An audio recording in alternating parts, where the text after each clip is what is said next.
Hello दोस्तों, क्या आपको पता है कि फिजिक्स में मॉडर्न क्वांटम मैकेनिज्म की नींव कैसे पड़ी। दोस्तों, कोई भी मैकेनिज्म या थ्योरी देने से पहले उसमें एक्सपेरिमेंट की अहम रोल होती है।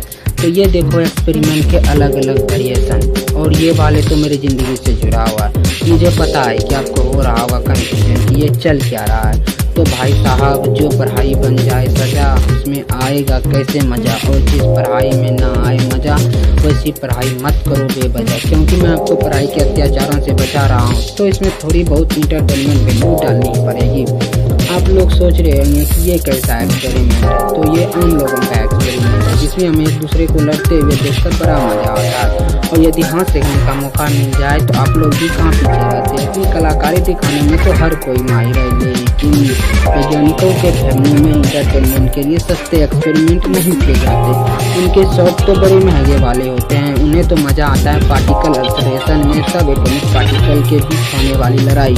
अब आपको पता चल गया होगा कि ये वीडियो किस तरफ जा रही है। तो क्वांटम मैकेनिज्म में बढ़ने से पहले जरा खोज लेते हैं गले मुद्दों को और पता करते हैं किसने बनाई थी बिरयानी और किसने फैलाया था रायता। तो इस कहानी का पहला हीरो था डेमोक्रेटिक, जिसके दिमाग में सबसे पहले एटम का ख्याल आया था, और वह बंदा था ग्रीक। ये ग्रीक वाले कहाँ से क्या है? तो देखो भाई वैज्ञानिक वैसे तो कम तो हमारे वाले भी नहीं थे, परंतु हमारे इतिहास को विदेशियों ने बर्बाद कर दिया और हमें उसके बारे में और कुछ ज़्यादा पता नहीं है। डेमोक्रेटिक्स ने एक शब्द दिया एटमॉस, यानी जिसके टुकड़े नहीं किए जा सके। पर इन्हें कहाँ पता था कि इंसान को जिस काम करने के लिए मना करोगे वह सबसे पहले उसी काम को करेगा। उसके बाद वैज्ञानिकों का आ गया एटम को तोड़ने में। इतनी जल्दी थोड़ी तोड़ देंगे एटम को, अभी तो लंबा सफर बाकी है, मतलब पार्टिकल से ही। और हमें तो जाना है क्वांटम मैकेनिज्म। अब कहानी में उनकी होती है सेकेंड हीरो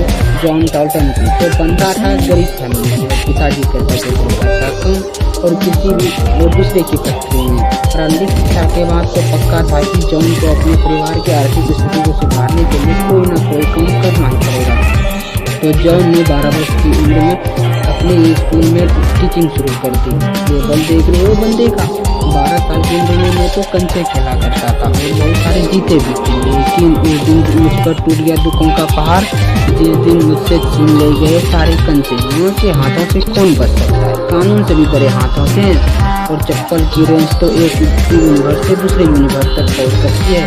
तो जॉन को 4 साल की टीचिंग एक्सपीरियंस के बाद जॉन को बना दिया गया स्कूल का प्रिंसिपल, और वह तरक्की की सीढ़ी चलते हुए पहुंच गए मैनचेस्टर। वे कॉलेज के बन गए मैथ और फिलोसफी के टीचर, और उनके हाथ लग गई एक लेबोरेटरी। एक वैज्ञानिक को क्या चाहिए? लैब दे दो, शांति दे दो, उसका कमाल। और जॉन ने शुरू कर दिया एक्सपेरिमेंट। जॉन से पहले साइंटिस्ट कम्युनिटी ये मानती थी कि गैस एक सॉल्वेंट है। जॉन ने बताया कि गैस एक मैकेनिकल सिस्टम है जिसमें हर एक इंडिविजुअल पार्टिकल अलग अलग प्रेशर अप्लाई करता है। इन्हीं के एक्सपेरिमेंट से पता चला कि गैस के द्वारा लगाया गया पार्टिकल प्रेशर बहुत सारे इंडिविजुअल मॉलिक्यूल्स के प्रेशर के सम के बराबर होता है, जिसे हम डाल्टन लॉ ऑफ